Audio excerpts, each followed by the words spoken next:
Yeah, good afternoon. Good afternoon. Uh, we are back again today. This is Jamal Din Abdurrashid, the CEO of the Amarat Creations and Training Center. We are back again with another episode of Dimensions on Beaded Bags.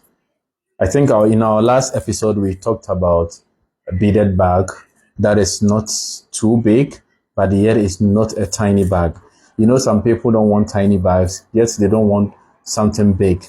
They want something small that is still spacious for them that they can carry along very easy. But we also have the other people, on the other hand, who also love beaded bag, who also love bags that are big. We have people, they want their bag to be big, spacious, so when they are out there, they can carry everything they want to carry in their bag. So it can also be used as a traveling bag. It's also a traveling bag. So if you want to travel, you want to look classic in your traveling, this is a bag for you. So we are going to look at the measurement of this big tote. It's a very big tote. You can see it. So we are going to look at the measurement of this big tote as we've done in our other episode. So without wasting much time, let's start with the measurements of this bag.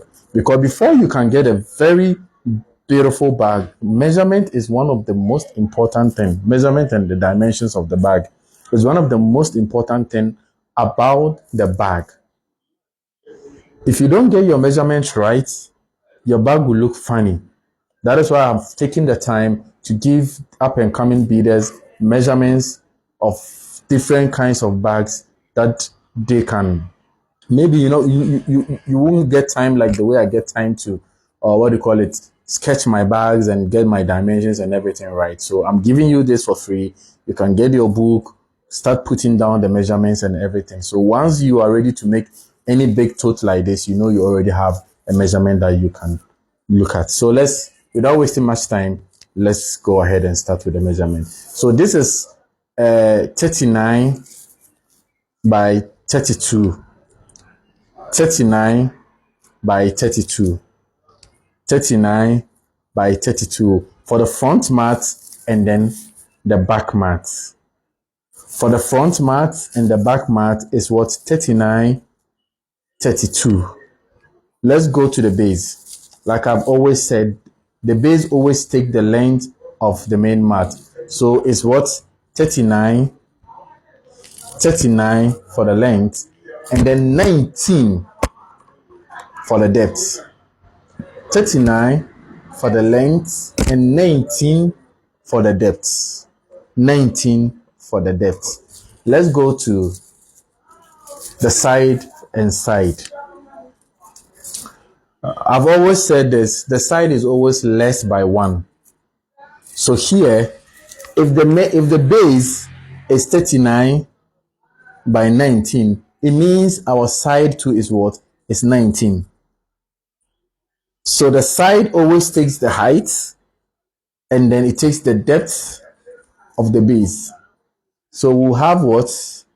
31 by 19, because the main side is what? 32. So the side of the height of the side will be what? 31. It will be less by 1. So 31 by 19.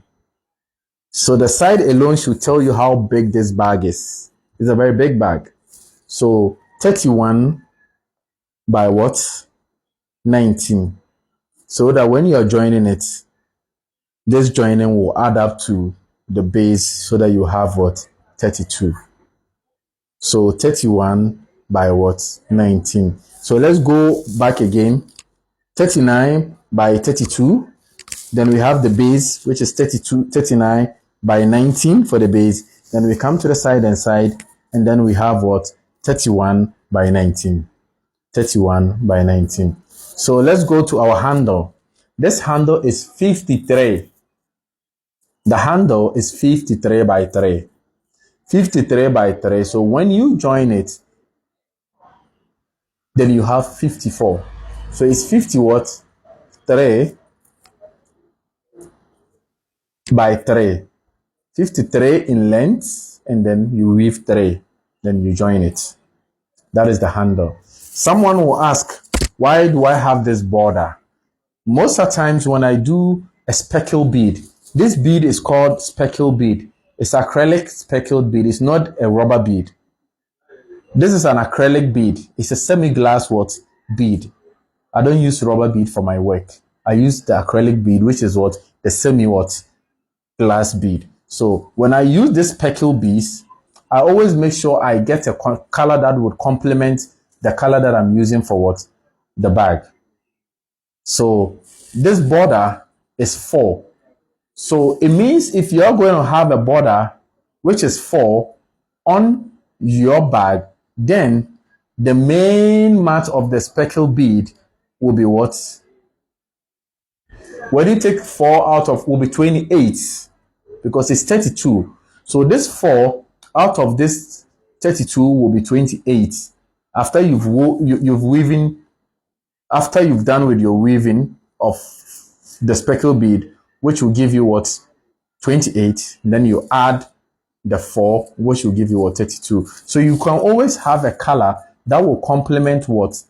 The speckle bead that you're using. So in this case, I'm using forest green to complement this kiwi speckle. We call this color kiwi what? Speckle. So I'm complementing the kiwi speckle with what? My forest green. So the border will be forest green, the handle will be what? Forest green, and then the flap will be what? Forest green. This magnetic cover, you can use the speckle bead to do the magnetic cover and it will give it another feel.